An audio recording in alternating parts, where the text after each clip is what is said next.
Good morning all of you. This is Aruna Badgotiya और आज जो हम टॉपिक पढ़ रहे हैं उसका नाम है क्रोमोसोमल थ्योरी ऑफ इनहेरिटेंस।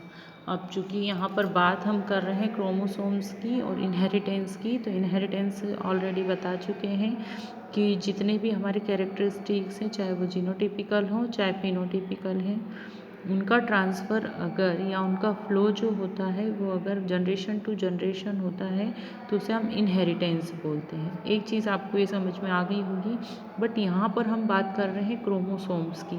तो चूँकि अगर हम क्रोमोसोम्स की बात करें तो क्रोमोसोम्स टोटली कनेक्टेड होते हैं हमारे जेनेटिक्स से, मतलब कि हमारे इनहेरिटेंस से। क्यों कनेक्टेड होते हैं? क्योंकि अगर देखा जाए तो इसके सबसे पहले जब फर्टिलाइजेशन होता है तो फर्टिलाइजेशन की प्रोसेस में क्या होता है, फर्टिलाइजेशन की प्रोसेस में जो मेल गैमेट्स और फीमेल गैमेट्स जो होते हैं उनका फ्यूज़न होता है। तो अगर गैमेट का फ्यूज़न हो रहा है मतलब गैमेट्स में किसका फ्यूज़न होता है, न्यूक्लियस का फ्यूज़न होता है। और न्यूक्लियस के अंदर क्या प्रेजेंट होते हैं, न्यूक्लियस के अंदर प्रेजेंट होते हैं क्रोमोसोम्स, और इन्हीं क्रोमोसोम्स पर प्रेजेंट होते हैं जीन्स। तो चूँकि इनहेरिटेंस की अगर हम बात करें तो मेंडल ने किसके बारे में बोला है, जीन्स के बारे में बोला है कि जीन्स का जो फ्लो होता है वो जनरेशन टू जनरेशन होता है।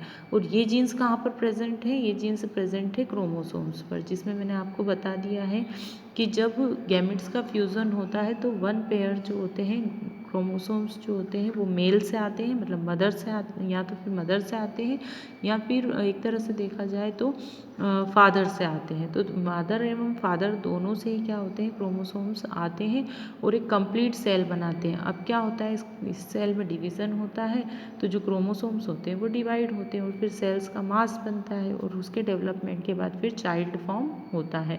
तो अगर हम देखें तो जो सर्टन जो साइंटिस्ट थे उन्होंने बोला था कि जो मेंडेलियन फैक्टर्स हैं और इनहेरिटेंस ऑफ क्रोमोसोम, मतलब मेंडेलियन फैक्टर मतलब मेंडल का जो लॉ है वो पूरी तरह से क्रोमोसोम से एक तरह से इसके सिमिलर है, या ऐसा कहें दोनों ही इक्वल है।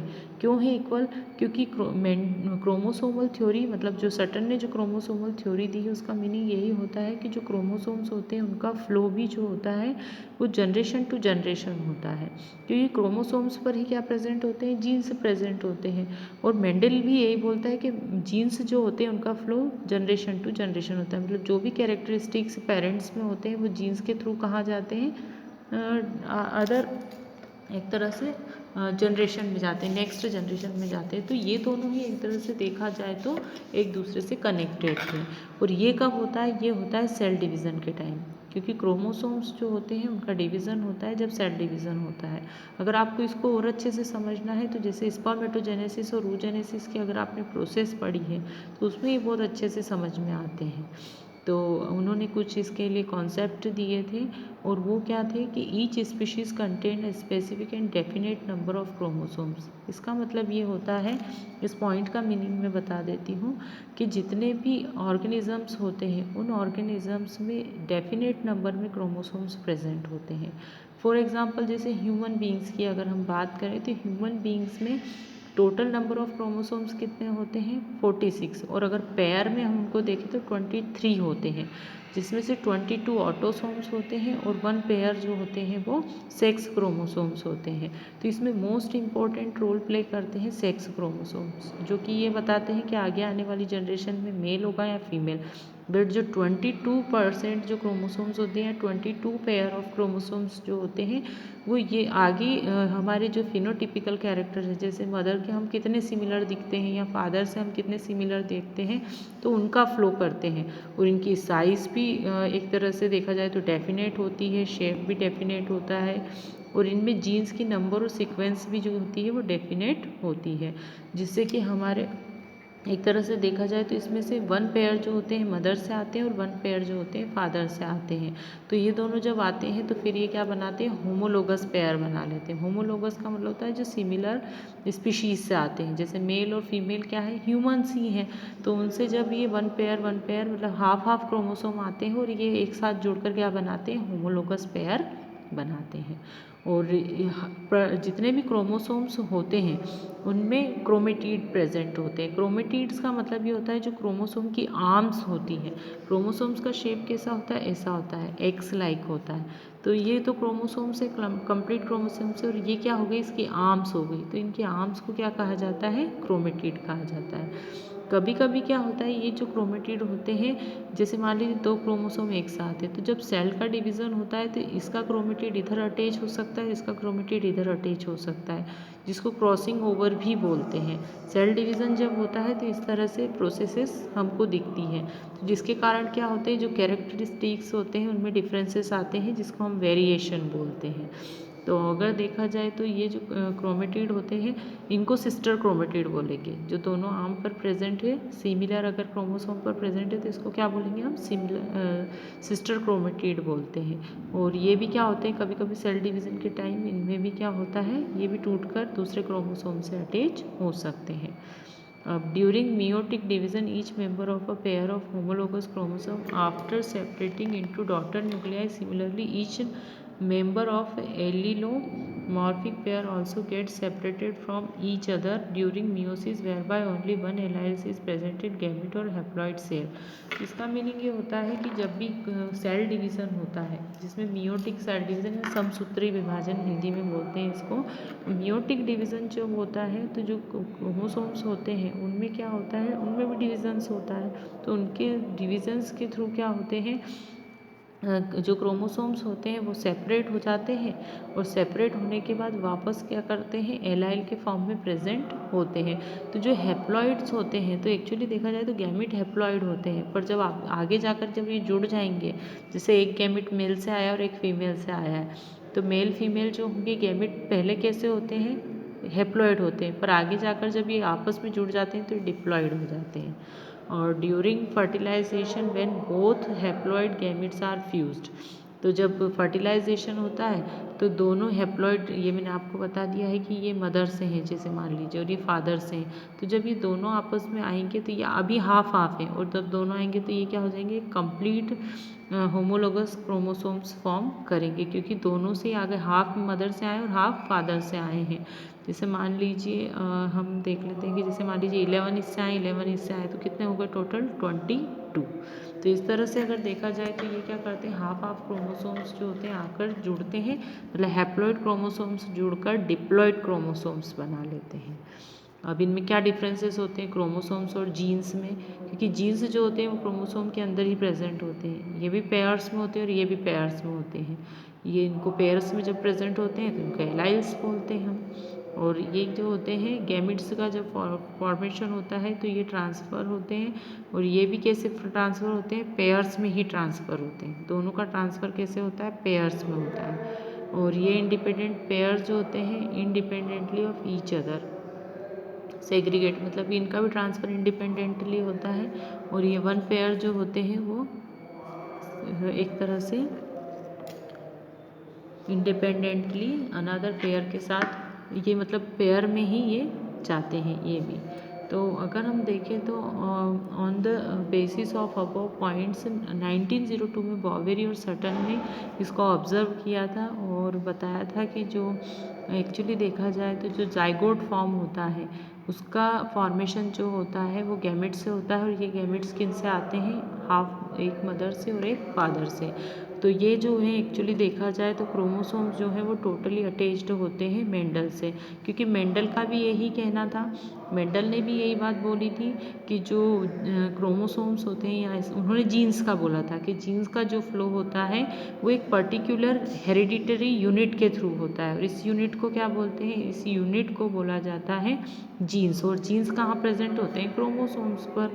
तो हेरिडिटरी यूनिट टोटली किस पर डिपेंड करती है, क्रोमोसोम्स पर। इसीलिए जो सटन है उसने 1902 में क्रोमोसोमल थ्योरी ऑफ इनहेरिटेंस को दिया था। उन्होंने ही नहीं दिया, उसके बाद बहुत सारे ऐसे साइंटिस्ट थे जिन्होंने इसके बारे में बताया था, जैसे मॉर्गन ने बताया था।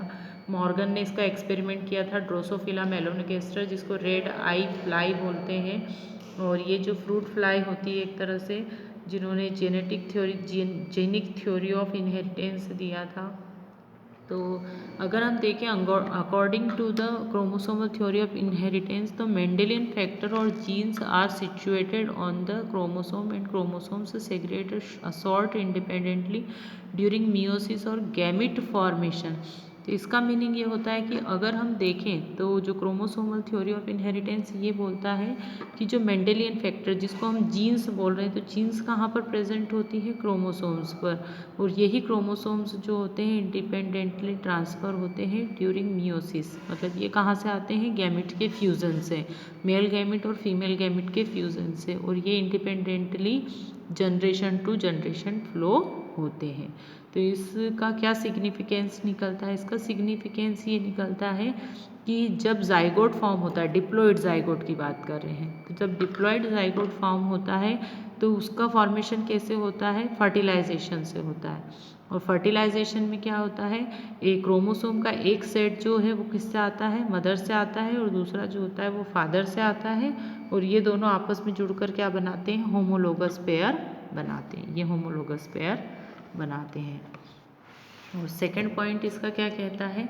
सेकंड पॉइंट ये बोलता है कि क्रोमोसोम्स जो होते हैं retain their individuality and structure specially throughout the life of an individual. तो जो क्रोमोसोम्स होते हैं वो आगे आने वाली जो स्पीशीज़ है, जो इंडिविजुअल है, उसके स्ट्रक्चर को फॉर्म करते हैं कि आगे आने वाला बच्चा कैसा होगा। वो पूरी स्पेशलिटी जो लक्षण होते हैं या जो कैरेक्टरिस्टिक्स होते हैं वो किस पर डिपेंड करते हैं? क्रोमोसोम्स पर।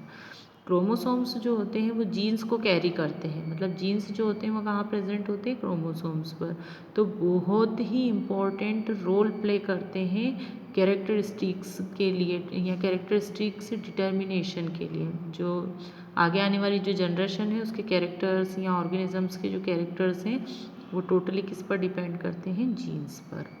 और during the genetic information gamete formation, each chromosome pair of homologous chromosomes get separated from each other।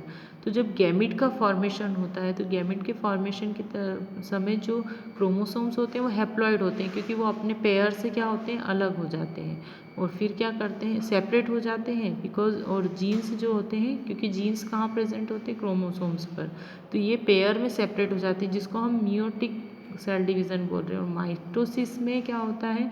Mitosis में भी सेल डिवीज़न होता है, पर माइटोटिक में क्या होता है? इनकी नंबर्स हाफ हो जाती है और फिर दे टू गेट सेपरेट। और फिर ये क्या होते हैं? आगे जाकर अलग हो जाते हैं और फिर आगे जाकर फिर ये वापस जुड़ते हैं जब जाइगोट बनता है तब। तो गैमिट फॉर्मेशन के समय तो ये सेपरेट हो जाते हैं क्रोमोसोम्स, और जब गैमिट फॉर्म होता है तो ये फ्यूज़ हो जाते हैं। तो इसीलिए जो क्रोमोसोम्स है वो इनहेरिटेंस में मोस्ट इम्पॉर्टेंट रोल प्ले करते हैं। तो इतनी जो थ्योरी मेरा पढ़ाने का एक्चुअली जो मेन उद्देश्य था या मेन एम्बिशन था वो यही था कि क्रोमोसोम्स क्यों इम्पॉर्टेंट होते हैं, why are chromosomes so important. तो वो इम्पॉर्टेंट इसलिए है मेंडेलियन थ्योरी में और इनहेरिटेंस में, क्योंकि वही क्या करते हैं? जीन्स को कैरी करते हैं, और जीन्स जो होते हैं इन्हीं पर प्रेजेंट होते हैं। तो नेक्स्ट हमको क्रोमोसोम ही पढ़ना है। तो एक लाइन में हम बता देते हैं कि क्रोमोसोम्स क्या होते हैं। तो the rod shaped structures seen after standing with basic dye during the metaphase of mitotic division are called chromosomes. तो क्रोमोसोम्स को अगर हम देखें तो क्रोमोसोम्स क्या होते हैं, इस लाइन का मीनिंग मैं आपको बता देती हूँ कि जब माइटोटिक सेल डिवीज़न होता है, अब सेल डिवीज़न आपने पढ़ा ही होगा, माइटोटिक और मियोटिक। माइटोटिक और मियोटिक सेल डिवीज़न अगर आपने अच्छे से पढ़ा है तो ये लाइन आपको बिल्कुल इजीली समझ में आ जाएगी कि जब माइटोटिक सेल डिवीज़न होता है तो माइटोटिक सेल डिवीज़न में डिफरेंट स्टेप्स होती हैं। तो उसकी जो मेटाफेज स्टेज होती है, उस मेटाफेज स्टेज में जब डार्क स्टेनिंग की जाती है, डाई की स्टेनिंग, डाई स्टेनिंग का मतलब समझते हो आप, जब उनको कलर किया जाता है तो उस समय जो हमको रॉड शेप्ड स्ट्रक्चर दिखती है उस रॉड शेप्ड स्ट्रक्चर को बोला जाता है क्रोमोसोम्स। तो हॉफमिनिस्टर ने फर्स्ट टाइम इसको ऑब्जर्व किया था पॉलेन मदर सेल में। पॉलेन मतलब आप समझते हो जो मेल गैमिट होता है प्लांट्स में उसको पॉलेन बोलते हैं। तो पॉलेन मदर सेल में उन्होंने सबसे पहले इसको देखा था और उसके बाद स्ट्रासबर्गर ने इसको सबसे पहले आइडेंटिफाई किया था, सबसे पहले डिस्कवर किया था और सबसे पहला नाम जो दिया था वो वॉल्डेयर ने इसको दिया था 1888 में। और क्रोमोसोम्स की बेसिक जो देखा जाए तो डिस्कवरी का जो एक तरह से जो श्रेय जाता है वो किसको जाता है? वॉल्डेयर को, क्योंकि वॉल्डेयर ने इसको पर्टिकुलर नाम दिया था और वो नाम था क्रोमोसोम्स। क्रोमा मतलब कलर और सोमा मतलब बॉडी। क्रोमोसोम मतलब कि कलर बॉडी, क्योंकि बेसिक डाई जब करते हैं तो उसकी स्टेनिंग में रॉड शेप्ड दिखते हैं, और इन्हीं को उन्होंने क्या नाम दिया था, यूकेरियोटिक क्रोमोसोम्स। क्योंकि यूकेरियोटिक क्रोमोसोम्स जो होते हैं वो एक्चुअली न्यूक्लियस की बेसिक यूनिट होते हैं। तब जब न्यूक्लियस के अंदर जो रॉड शेप्ड स्ट्रक्चर हमको दिखती है उसको को क्या कहते हैं, क्रोमोसोम कहते हैं। और ये 3 टाइप्स के होते हैं जिसको हम बोलते हैं वायरल, प्रोकैरियोटिक और यूकेरियोटिक क्रोमोसोम्स। वायरल मतलब जो वायरस में मौजूद होते हैं, प्रोकैरियोटिक मतलब जो प्रोकैरियोटिक सेल्स में मौजूद होते हैं, और यूकैरियोटिक मतलब जो यूकैरियोटिक सेल्स में प्रेजेंट होते हैं। इस तरह से 3 टाइप ऑफ क्रोमोसोम्स होते हैं जिनको मैं आगे एक्सप्लेन करूँगी। तो हमने बेसिक चीज़ पढ़ ली है कि क्रोमोसोमल थ्योरी ऑफ इनहेरिटेंस मतलब कि जो सटन का जो एक तरह से सिद्धांत है या जो प्रिंसिपल है वो क्या कहता है, ये हमने समझ लिया है। अब एक्चुअल जो क्रोमोसोम है वो यहाँ से स्टार्ट होगा, जिसको मैं आपको नेक्स्ट वीडियो में सेंड करूँगी। Thank you.